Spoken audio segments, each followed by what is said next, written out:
Spartan races have become hugely popular all over the United States in recent years, and they've got these wonderful obstacle courses. It's a ton of fun. It's a great competition. But according to a new class action lawsuit, part of the registration fee might also be a huge ripoff. Joining me now to explain what's happening is Scott Hardy with Top Class Actions. And Scott, I have never participated in a Spartan race, but I have watched tons of videos. They look pretty cool. They look like a lot of fun. If I was a little bit better shape, I probably would participate in one of these things. But this lawsuit says, well, hold up now, folks, because you're paying a fee to them that really doesn't do anything at all. Tell us what that is.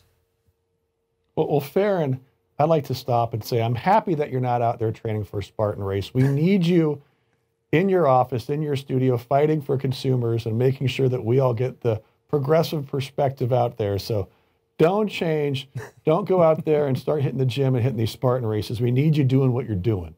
But what this class action alleges is that Spartan race, of course, you pay your $100 to register.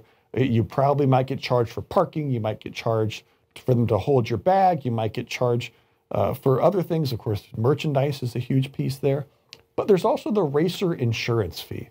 And that racer insurance fee could be about $14. It's a mandatory fee that you have to pay if you want to race. And they say, listen, this $14 is to cover our butts in case you get injured. Well, they're not entirely clear on the fact that Spartan, according to this class action, is profiting off of that $14 fee. They're not just passing through a fee that they have to pay their insurance company. No, this is a fee that they actually get a cut of. So the more people who are insured, the more that they get possibly kicked back to them, and or they may just be able to get a portion of that fee up front. And the interesting thing about this mandatory insurance fee is that if you get injured in a Spartan race, your insurance, your personal insurance, gets hit first. This is just secondary insurance to supplement whatever you have. So whatever's not covered by your personal insurance, this one will probably cover. But this class action is all about the fact that Spartan is allegedly making money from this $14 insurance fee, and they're not disclosing that to their participants, which could be illegal. You know, this is a good example of a really good idea executed entirely out of greed. Because yes, it does make sense. If you're doing these kinds of things, the company does want to make sure that, hey, there's a chance something can happen to you out here. And if that happens, we don't want you to come back and sue us because, you know, that very real possibility, they could lose a ton of money.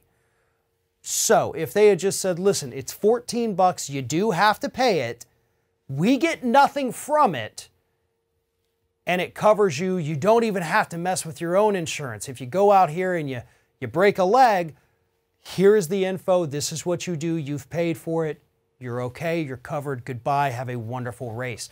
But no, you know, we're going to get a little cut of it. You got to use your insurance first and pay all that and go through that headache that we've all had to go through.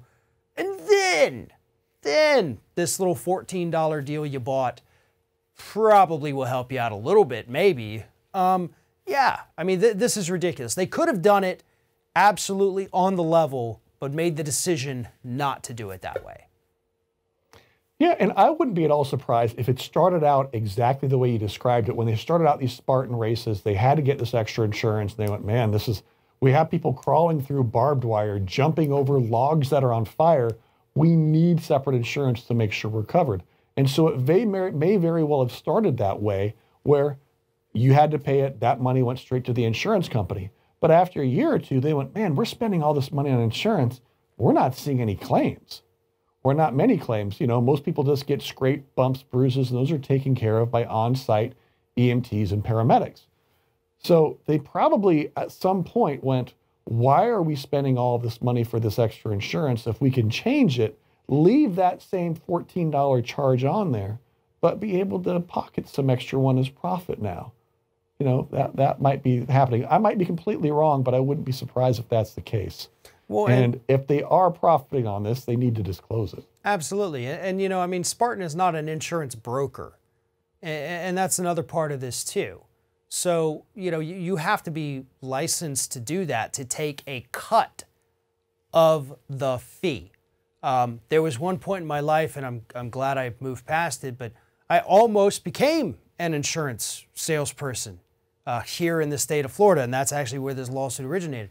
There's lots of rules, there's lots of regulations, and if you do not follow them to the T, you yourself do end up in trouble. And I think that's part of also what we're seeing here with Spartan. You know, this is not an insurance company, and therefore if they sell this product, they cannot take a cut of it. Now, maybe those insurance laws have changed in the, 15 years ago when I had this very weirdly specific dream of doing this. I don't think they have, though. So Spartan's probably going to end up having to pay something out of this, or at the very least, if you're a regular Spartan racer, maybe knock off your next registration fee by 14, 28, however many times you've paid this dollars. Right. We should see a settlement here that's going to involve some kind of repayment back or credit, as you said, to these Spartan racers, more disclosures so people know that this is not a $14 fee straight to an insurance company. Part of this money is going into their pockets.